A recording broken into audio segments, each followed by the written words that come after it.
Let's get in Peter McGuire to speak about his thoughts on what this means. He's the Chief Executive Officer at XM.com. Peter, good morning. Thanks for joining in. This is bad, yes. Is it even possible to predict how worse can it get? Well, good morning, Niraj. I think that's the $64 million question. We haven't seen numbers like this since 1991, and I remember that distinctly. When that Desert Storm, I've never seen markets fall as heavily or as I suppose violently in a matter of days as what we're seeing now. US dollar index at 95.2. Everything's just smashed to the downside, and crude's taking it well and truly, showing what that you've got the Saudi issues and you've got what Russia's playing. So there's probably further downside yet. It'll bounce, but that just gives traders an indication that the market hasn't hit bottom yet. Yeah, that's my question really, Peter. Is it possible to predict? Maybe not down to the exact dollar, but would you reckon that even after this plunge, the next few days trajectory is lower from where we are right now? I think it'll probably hedge. You've got the rest of the day to go. I mean, we're waiting for Middle East to wake up. You guys are just starting your breakfast show in Mumbai. You've got the Middle East, which is going to be fascinating once it hits the UAE and then Saudi, and then roll it across to Russia, and then you've got the Euro Day, UK, and then we hit, the big boys tonight in the US. So I think it'll be softer as the day wears on, and it could bounce, but you've got the Dow down. I'm seeing that down 1230. It's an enormous number when you're thinking about what can happen over the next matter of hours. So it's going to be violent trading, Niraj, and these are unheralded times. So I think it's hard to pull a number, but NYMEX crude's running at $30.08 at the moment, down 27%. I think there's further softness yet. Stay on with us, Peter. Geoffrey Dennis, independent emerging market commentator, is also joining us right now on the phone line from California. Geoffrey, thanks very much for taking out the time. Thank you. Let's talk a little bit more about the implications that this is going to have on overall global sentiment. I mean, people are talking about crude oil prices that could probably slump to levels that we'd seen during the financial crisis. And if that happens, it's not good news for equity markets across the globe. And how does this pan out for U.S.? Because U.S. grade and other, grade oil prices have already come up by 35%. Yes, well, the drop in oil prices is a direct hit, of course, for the U.S. economy now because of all the increase in output in the U.S. economy, and it will lead to a drop in investment in the oil sector, which is going to be a further hit to activity levels in the U.S. economy. But generally, I think the way you have to look at the oil price decline is it's a little bit reflective of what I think is developing here, which is almost certainly a global recession on the back of the disruption to activity from the coronavirus. But I think it's a development with a difference, and that is that this plunge in oil prices, which appears to be by far the major factor triggering these huge losses in Asia so far today, and also the drop in the futures in the U.S. This is both a supply and a demand problem. Demand is sliding because of the global economy, and the supply side is, of course, as everybody knows, OPEC couldn't get a deal, couldn't get Russia to agree to cut output. So I think it's probably overshooting the oil price, that is, and it's entirely possible you'll get some sort of new attempt by OPEC to stabilize output over the weeks ahead, especially if we plunge towards yet lower lows. But I still believe equities have got further to fall because I just don't think you've seen all the bad news yet about the global economy by any means at all. We had the Fed cutting rates by 50 basis points.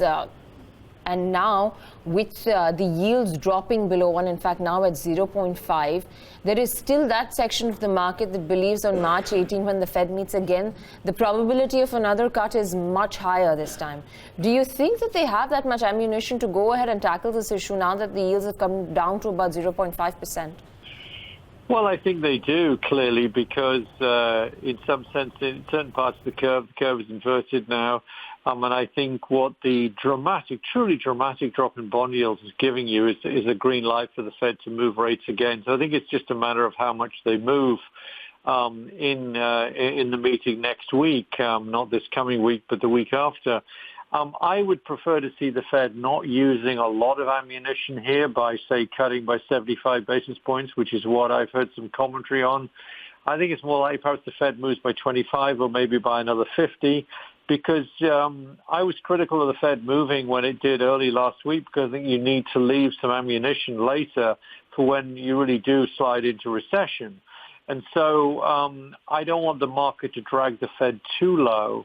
But no doubt at all, it would be a bitter disappointment for the market, I think, if they didn't cut rates next week. I just think it'll probably be a fairly modest cut. And yet at the end of the day, in this extraordinary environment here of the impact on activity of the coronavirus, it's not actually remotely clear why lower rates will help. It'll help sentiment, it'll help the mortgage market, it'll help refinancing activity, but it isn't going to really allow people who don't want to go to the cinema or restaurants because they're worried about the virus. They're not going to react to a lower interest rate. So it's not clear it's the right measure anyway, but I think the market is dragging the Fed to reducing rates again. I just hope they don't cut them too far.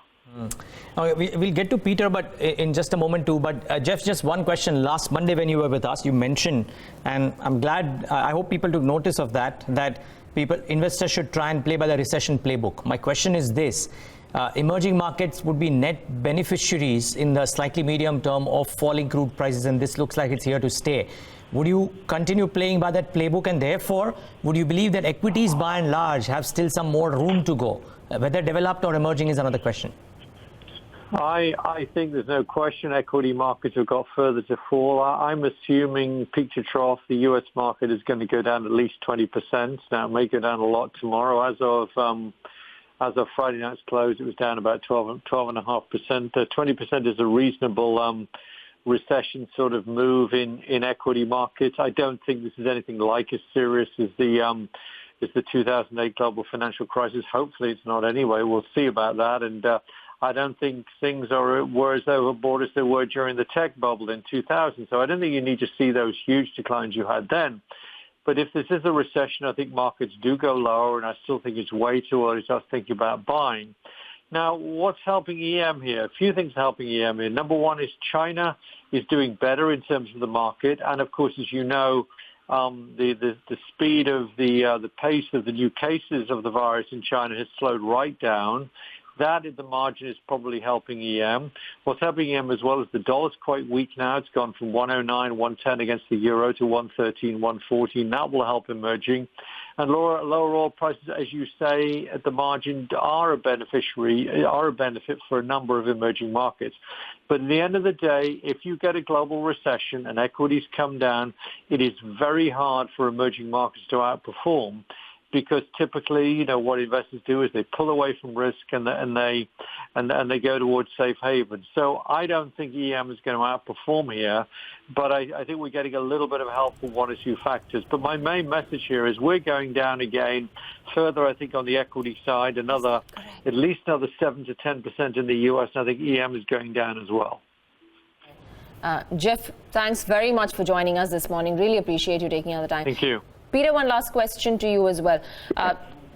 Saudi Arabia has got capacity of producing 12 million barrels a day. They said that they're going to ramp up productions to about 10.5 million barrels right now. Do you expect any retaliatory measure from Russia as well? And if they do take it up to max capacity, how much lower can the prices of crude oil go?